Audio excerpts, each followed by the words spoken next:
ಸಣ್ಣ ಮಕ್ಕಳಿಗೆ ಹೇಗೆ ಬೇಡ ಅಂದರೆ ಅದು ಹೆಚ್ಚು ಮಾಡು ಅಂತ ಹೇಳುತ್ತೆ. ನೀವು ಬೆಳೆದಿದ್ದು ಆ ಮಗುವಿನ ಭಾವನೆಗಳೆಲ್ಲ ನಿಮ್ಮಲ್ಲಿದೆ. ಹಠ ಮಾಡೋದು, ಕೋಪ ಮಾಡೋದು, ದುಃಖ ಅಳೋದು ಎಲ್ಲ ಸಣ್ಣ ಮಕ್ಕಳು ಮಾಡೋದು. ನಮ್ಮಲ್ಲಿ ಹಿರಿಯರು 80-90 ವಯಸ್ಸು ಆದರೂ ಅದು ಇದೆ. ಚೈಲ್ಡ್ಹುಡ್ ನೇಚರು ಇದೆ. ಸೊ ಅದರಿಂದ ಮನಸ್ಸಿಗೆ ನೀವು ಇಲ್ಲ ಮಾಡಬೇಡ ಅಂತ ಹೇಳಬಾರ್ದು. ಈಗ ನೋಡಿ, ನಾನು ಸಿಗರೆಟ್ ಸೇರೋದಿಲ್ಲ ಅಂತ ಹೇಳೋದ್ರ ಬದಲು from today I am not going to smoke ಹಾಗೆ ಇಂಗ್ಲಿಷ್ ಹೇಳೋದ್ರ ಬದಲು from today I am going to forbid smoke. Cigarette ಸೇದುವನ್ನು ನಿಲ್ಲಿಸುತ್ತೇನೆ, ಫರ್ಬಿಟ್ ತಡೆಗಟ್ಟುತ್ತೇನೆ. ಗೊತ್ತಾಗುತ್ತೆ, ಅದು ನಿಲ್ಲಿಸೋದೇನೆ ಅರ್ಥ. ಸಿಗರೆಟ್ ಸೇದುವುದನ್ನು ತಡೆಗಟ್ಟುತ್ತೇನೆ. From today onwards I am going to quit smoke.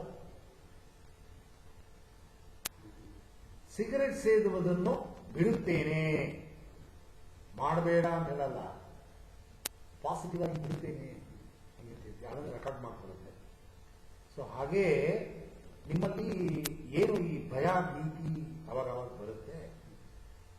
ಭಯ ಭೀತಿ ಬರೋದು ಮೊದಲು ಕಾಮ ಇರ್ತೀರಿ ನೋಡಿ, ಚೆನ್ನಾಗಿರ್ತೀರಿ ನೋಡಿ, ಆವಾಗ ಆಲ್ಫಾ ಸ್ಥಿತಿಗೆ ಹೋಗಿ ನಿಮ್ಮ ಮನಸ್ಸಿಗೆ ಪಾಸಿಟಿವ್ ಅಫರ್ಮೇಷನ್ಸ್ ಅಂತ ಹೇಳ್ತೀರಿ, ಅದನ್ನು ಹಾಕಬೇಕು.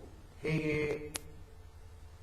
ಕಣ್ಮುಚ್ಕೊಂಡು ಕೂತಿರ್ತೀರಾ, ಇದಕ್ಕೊಂದು ಸ್ಕ್ರಿಪ್ಟ್ ಬರಬೇಕು. ಯಾವಾಗಲೂ ಏನು ತಾಪತ್ರಯದಿಂದ ಬರುತ್ತೆ ಅದಕ್ಕೆ ಒಂದು ಸ್ಕ್ರಿಪ್ಟು.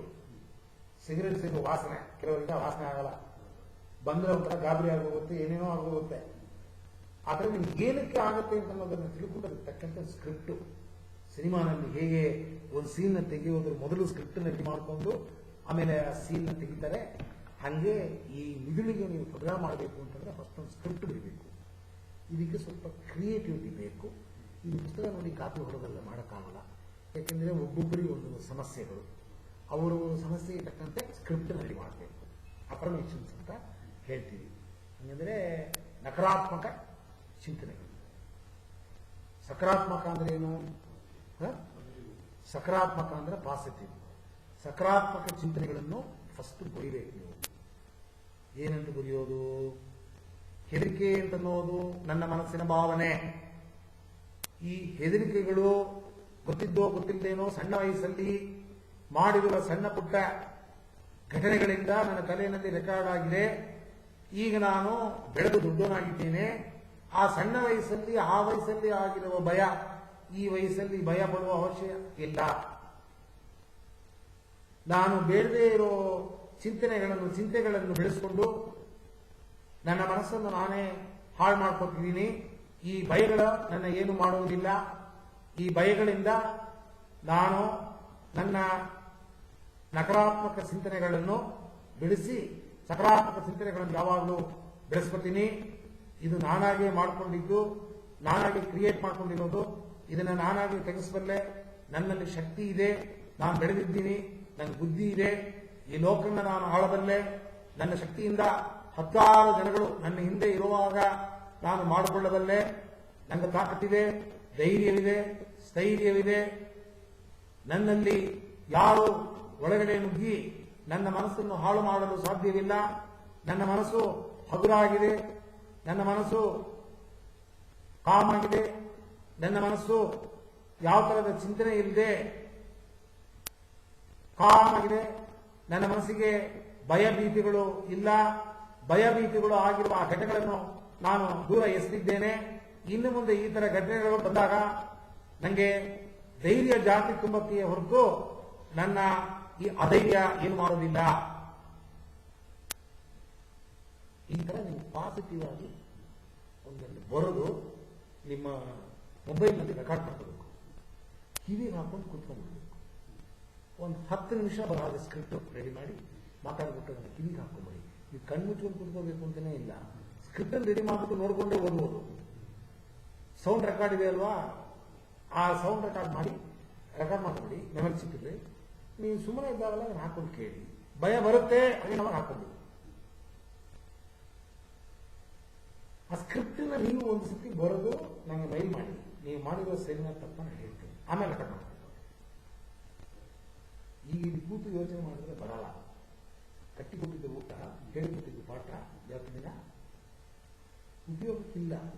ಸೊ ನಿಮ್ಮ ಸ್ವತಃದಲ್ಲಿ ಇವತ್ತು ನೀವೇನೋ ಸಿಗರೆಟ್ ವಾಸನೆ ನಂಗೆ ಆಗೋದಿಲ್ಲ ಅಂತ ಹೇಳ್ತೀರಾ, ನಾನು ಕೊಟ್ಬಿಟ್ಟೆ ಒಂದು ಸ್ಕ್ರಿಪ್ಟ್ ನಾನು ಕೊಟ್ಬಿಟ್ಟಿದ್ದೀನಿ, ರೆಕಾರ್ಡ್ ಮಾಡ್ಕೊಂಡ್ಬಿಟ್ರಿ. ನಾಳೆಗೆ ಮಾಂಸ ಯಾರೋ ಬಯಸ್ತಾ ಇದ್ದಾರೆ, ಅದರ ವಾಸನೆ ಆಗೋದಿಲ್ಲ ಅಂತೀರಾ, ಅದಕ್ಕೆ ನಾನು ಬೇರೆ ಕಮೆಂಟ್ ಕೊಡಬೇಕು? ಸೊ ಆಗ ನಿಮಗೆ ಇನ್ಸ್ಟೆಂಟ್ ಆಗಿ ಏನೇನು ಪ್ರಾಬ್ಲಮ್ ಬರುತ್ತೆ ಅದಕ್ಕೆ ನೀವೇ ಕಮೆಂಟ್ಗಳನ್ನು ರೆಡಿ ಮಾಡೋದನ್ನ ಕಲಿಬೇಕು. ನಾನು ನಿಮ್ಮನ್ನು ಅಡಿಗೆ ಮಾಡೋದಕ್ಕೆ ಬಿಟ್ಟರೆ ಅಡಿಗೆ ಮಾಡೋಕ್ಕೆ ಬರೋದು. ನಾನು ನಿಮಗೆ ಕಲ್ಪನಾ ಅಡಿಗೆ ಪುಸ್ತಕ ತೆಗೆದುಕೊಟ್ರೆ ಎಷ್ಟು ಸರಿ ಚೆನ್ನಾಗಿ ಮಾಡೋಕ್ಕೆ ಸಾಧ್ಯ ನಿಮ್ಮಿಂದ? ನೀವು ಅಡಿಗೆ ಮನೆಗೆ ಹೋಗಿ ಸ್ವತಃದಲ್ಲಿ ನಾನು ಹೇಳ್ಕೊಟ್ಟಿರೋ ಈ ಟೆಕ್ನಿಕ್ನ ಉಪಯೋಗಿಸ್ಕೊಂಡು ಅಡಿಗೆ ಮಾಡಿದ್ರೆ ಉಪ್ಪು ಕಮ್ಮಿ, ಖಾರ ಕಮ್ಮಿ, ಏನು ಹಾಕಬೇಕು ಅನ್ನೋದು ಗೊತ್ತಾಗುತ್ತೆ. ಅದು ಬಿಟ್ಬಿಟ್ಟು ನಾನು ನಿಮಗೆ ಅಡಿಗೆ ಮಾಡಿಕೊಟ್ಬಿಟ್ಟು ಹೀಗೆ ಮಾಡೋದು ಅಂತ ಹೇಳಿದ್ರೆ ಸರಿ ಹೋಗಲ್ಲ. ಅದರಿಂದ ನಿಮಗೆ ಬೇಸಿಕ್ಸ್ ನಾನು ತೋರಿಸ್ಕೊಟ್ಟಿದ್ದೀನಿ. ಸ್ಕ್ರಿಪ್ಟ್ಗಳನ್ನು ನೀವು ರೆಡಿ ಮಾಡಿ ಏನು ಪ್ರಾಬ್ಲಮ್ ಬರುತ್ತೆ ಅದನ್ನು ನನಗೆ ಮೇಲ್ ಮಾಡಿ, ಇಲ್ಲ ನಿಮ್ಮ ಫೋನಲ್ಲಿ ನನಗೆ ಹೇಳಿದಾಗ ಇಲ್ಲಿ ತಪ್ಪಿಗೆ ಇದು ಸರಿ ನೋಡಿ ಇವ್ರಿಗೆ ಹೇಳ್ಕೊಟ್ಟೆ ನೋಡಿ, ಈಗ ಫ್ರಾನ್ಸ್ನಲ್ಲಿ ಅಥವಾ ನೀವು ಬೇರೆ ಏನು ಹೋದರೂ ಪರವಾಗಿಲ್ಲ, ನೀವು ಅಲ್ಲಿಂದ ನಾನು ಫೋನ್ ಮಾಡಿ ಆನ್ಲೈನಿಗೆ ಬನ್ನಿ, ನಾನು ನಿಮಗೆ ಹೇಳ್ಕೊಡ್ತೀನಿ, ತಪ್ಪನ್ನು ತಿದ್ದಿಸ್ತೀನಿ, ಅದು ತಕ್ಕಂತೆ ಮಾಡ್ಕೊಳ್ಳಿ. ಈ ಬೀದಿ ಭಯ ಕೊಟ್ಟೋಗುತ್ತೆ. ಆದರೆ ಇದನ್ನು ಹೀಗೆ ಬಿಡಬೇಡಿ. ಟೋಟಲಿ ಇರಬೇಕಂದ್ರೆ ನನಗೆ ನನ್ನ ಮನಸ್ಸಿಗೆ ಭಯ, ನನಗೆ ನನ್ನ ಮನಸ್ಸು ಯಾವಾಗ ಈ ಥರ ನೆಗೆಟಿವ್ ಆಗುತ್ತೋ ಅಂತ ನನಗೆ ಆ ಥರ ಆಗೋದು. ಇವಾಗ ಅದಕ್ಕೆ ನೀವೇನ್ ಮಾಡ್ಬೇಕು ಅಂದ್ರೆ ಯಾವಾಗಲೂ ಈ ನೆಗೆಟಿವ್ ಅಂತ ಅನ್ನೋದು ನಿಮಗೆ ಗೊತ್ತಿದ್ದೇನೆ ಒಳಗಿಂದ ಬರ್ತಾ ಇರುತ್ತೆ. ನೀವಾಗಿ ಸೃಷ್ಟಿ ಮಾಡೋದಿಲ್ಲ.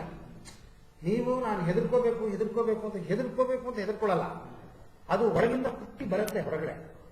ನೀವು ಏನ್ ಮಾಡ್ಬೇಕು, ಆರ್ಟಿಫಿಷಿಯಲ್ ಆಗಿ ಸುಮ್ಮನೆ ಇರುವಾಗಲ್ಲ ಭಯ ಎಂಬುವುದು ನಾನಾಗಿ ಮಾಡಿಕೊಂಡದ್ದು, ಭಯ ಎಂಬುವುದು ಇಲ್ಲ, ಭಯ ಎಂಬುದು ಇಲ್ಲ, ನನ್ನಲ್ಲಿ ಧೈರ್ಯ ಹೆಚ್ಚು ತುಂಬಿದೆ. ಭಯ ಬರುವಾಗ ಈ ಧೈರ್ಯ ಅದನ್ನ ಕಾಪಾಡುತ್ತೆ. ಹೇಗೆ ಒಂದು ಮನೆಗೆ ಕೋಟೆ ಕಟ್ಟುತ್ತಾರೆ, ಒಂದು ಪೊಲೀಸ್ನ ಕಾವಲಿಗೆ ಹಾಕ್ತಾರೆ, ಹಾಗೆ ನನ್ನ ಮನಸ್ಸಿಗೆ ಧೈರ್ಯವನ್ನು ನಾನು ದಿನನಿತ್ಯ ಕೊಡ್ತಾ ಇದ್ದೀನಿ. ಈ ಧೈರ್ಯ ಅಂತ ಅನ್ನೋದು ಹೇಗೆ, ಭಯ ಅಂತ ಅನ್ನೋದು ಹಾಗೆ. ನಾನು ಧೈರ್ಯವನ್ನು ಹೆಚ್ಚು ತುಂಬಿಕೊಂತೀನಿ. ಧೈರ್ಯ ನನ್ನ ಕಾಪಾಡುತ್ತೆ, ನನ್ನ ಧೈರ್ಯ ನನ್ನ ಕಾಪಾಡಿಕೊಳ್ಳುತ್ತೆ, ಭಯವನ್ನ ಅದು ದೂರ ಓಡಿಸುತ್ತೆ. ಈಗ ಸುಮ್ಮನೆ ಹೇಳ್ಕೊಬೇಕು. ಸುಮ್ಮನೆ ಬಸ್ಸಲ್ಲಿ ಹೋಗ್ತಿರ್ತೀರಾ, ಅಲ್ಲಿಂದ ಅದಕ್ಕೆ ಹೋಗಕ್ಕೆ 20 ನಿಮಿಷ ಹಿಡ್ಕೊಂಡು ನಿಂತಿರ್ತೀರಾ ಬಸ್ಸಲ್ಲಿ. ಆ 20 ನಿಮಿಷ ವೇಸ್ಟ್ ಮಾಡ್ತಿರ್ತೀರಲ್ಲ, ನೀವೇನು ಅಕ್ಕಪಕ್ಕದವ್ರು ಮಾತಾಡಿಸ್ತಾರ? ಬೇರೆ ಎಲ್ಲ ಊರಲ್ಲಿ ಇರೋಲ್ಲ ಪರಿಚಯ ನಿಮಗೆ? ವೇಸ್ಟ್ ಮಾಡ್ದೇನೆ ಸುಮ್ಮನೆ ನಿಂತ್ಕೊಳ್ಳಿ, ಕಣ್ಣು ಮುಚ್ಚದೇ ಇದ್ರೂ ಪರವಾಗಿಲ್ಲ, ಮನಸ್ಸಲ್ಲಿ ಬೆಳಕಾಕ್ಬೇಕು, ಹೇಳ್ತಾನೆ ಇರಬೇಕು.